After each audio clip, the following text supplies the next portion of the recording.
le soir, quand on allume le bâtiment, eh bien, elle est éclairée, quoi. On la voit, mais écoutez, j'aime bien, puisqu'elle est sur le translucide. Voilà. Là, vous avez un symbole.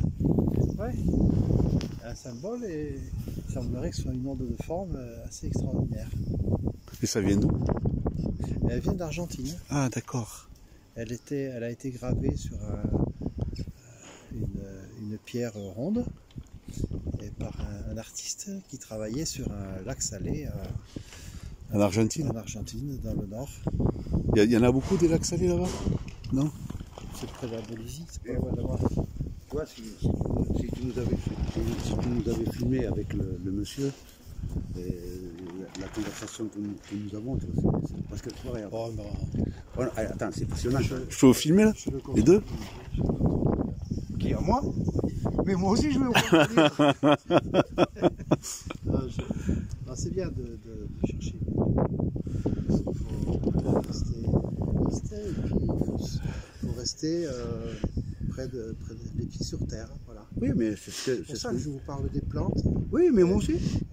Moi j'ai adoré la décomposition de l'eau, mais en fait les plantes elles font ça. Oui, mais elles le font parce qu'elles sont programmées. Oui, Et il faut observer ce que font les plantes, et plutôt que de se lancer dans ces procédés. Mais seulement les tests et les expérimentations nous ramènent à la réalité et on revérifie ce que d'autres n'ont peut-être pas suffisamment approfondi. On va pas nous raconter. Eh bien, ils approfondissent les choses pour que ça rapporte à certaines personnes. Voilà. C'est la notion de l'argent, mais l'argent c'est réel. Tout à fait. C'est un truc complètement virtuel. Ils sont en train ils ont fait les bitcoins, maintenant ils sont en train de dématérialiser un peu plus. Ils veulent supprimer les espèces, les chèques. Voilà, ça va devenir complètement numérique. Vous avez parfaitement compris l'escroquerie qui se cache là derrière. Et donc, nous, fait, ça fait 3 ans et demi qu'on ne s'est pas vu. Si on veut de l'énergie, simplement, pour aller rencontrer nos amis, si on veut de l'énergie, il faut la trouver différemment qu'en allant acheter du gasoil. Oui, tout à fait. Alors moi j'en ai trouvé une petite parade parce que dans le cycle de la photosynthèse, il y a effectivement la méthanisation. Et donc quand on capte un gaz à effet de serre comme le méthane, et bien, en fait c'est un excellent carburant qui existait avant l'essence, parce que les premiers moteurs ils fonctionnaient au gaz. Et un jour quelqu'un s'est dit tiens, dans un carburateur je peux vaporiser de l'essence, ça fera du gaz pour les moteurs. Les plantes parfaites, ce qu'on appelle nous le fossile, le pétrole, hydrogène, oxygène, carbone, les plantes elles sont là pour le faire. Et si on imagine, on nous dit mais le pétrole va s'épuiser, il n'y en aura plus, est-ce qu'on a vérifié? D'où vient ce pétrole-là? Oui, mais il ailleurs. Donc il y a une volonté, il y a une construction quelque part. Donc il ne s'épuisera jamais, parce qu'on n'a pas été vérifié. Vous voyez, mais on n'a pas besoin de ce pétrole. À quoi il sert? À faire marcher des moteurs qui font une explosion? Mais dans le... C'est pas régulier le moteur à explosion? Dans le pétrole, mais non, c'est parce qu'on nous a... Bon, déjà, dans un moteur à explosion, il y a une grande perte d'énergie. On fait aucun progrès, oui, il n'y a que 25% mais, de rendement, 10%. Mais dans le pétrole, il y a quand même toutes les matières plastiques dont on a besoin dans la biochimie. Elles n'étaient pas dans la mer, maintenant on les a dans tous les océans. Oui, mais l'homme, il peut résoudre ces problématiques. Il ne va rien résoudre du tout. Vous avez déjà trouvé un homme qui résolvait un problème? Ah, mais moi, je suis toujours positif. Donc, si l'homme il est capable de fabriquer des machines, il pourra fabriquer des robots qui fonctionneront, qui vont réparer les conneries des petits humains. Ils ne vont pas faire ça. Et puis, c'est pas leur objectif. Mais on nous a menti. Leur objectif, c'est d'asservir, de faire l'esclavage, de remettre en marche le système d'esclavage, quoi. Ouais. Alors, François, le mec qui n'a pas d'argent. Le monsieur a construit sa station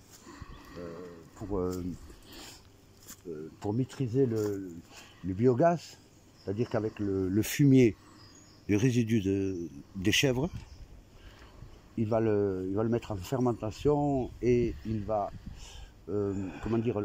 le stocker pour faire tourner des machines, des énergies communes. On fait plein de choses avec le méthane, tout ce qu'on sait faire. On peut se faire une belle omelette si on veut, avec la cuisinière. Moi, je fais de l'électricité aussi avec un cogénérateur gaz naturel. Et notre voiture, elle fonctionne au gaz.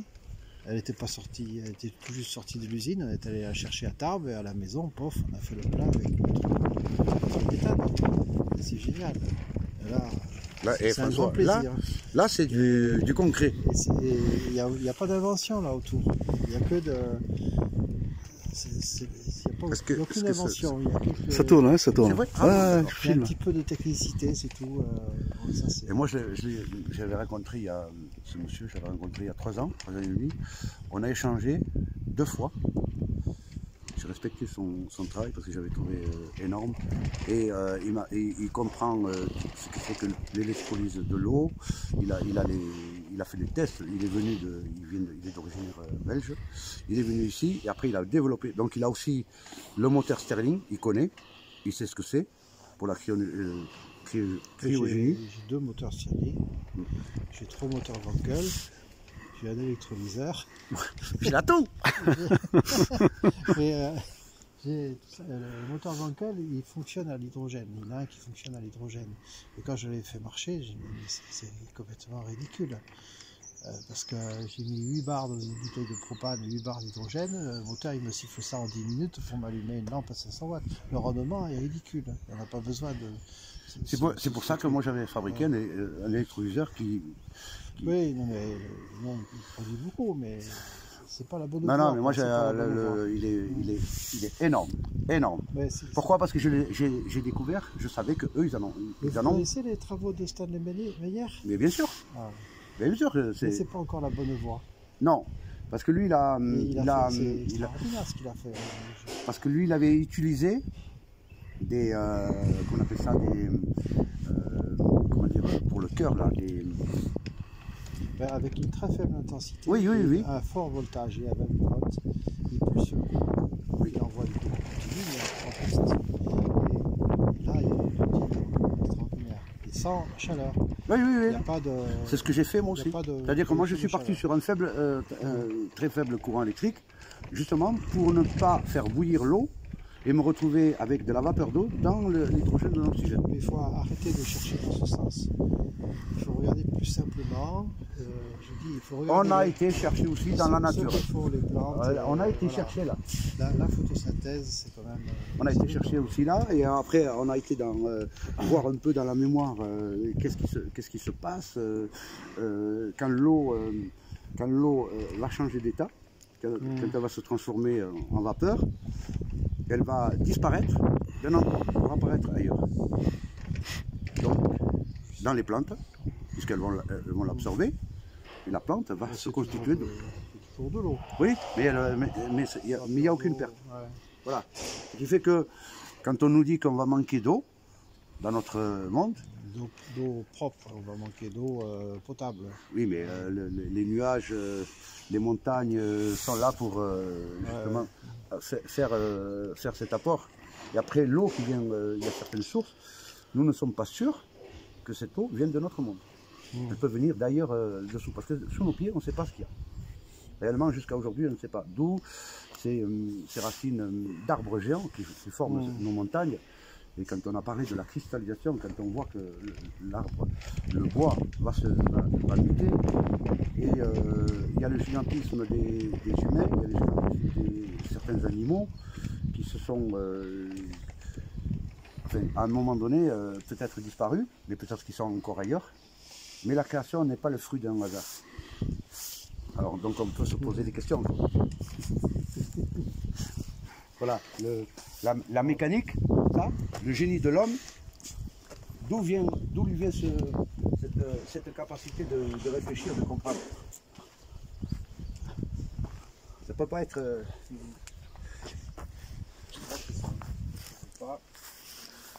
Attends.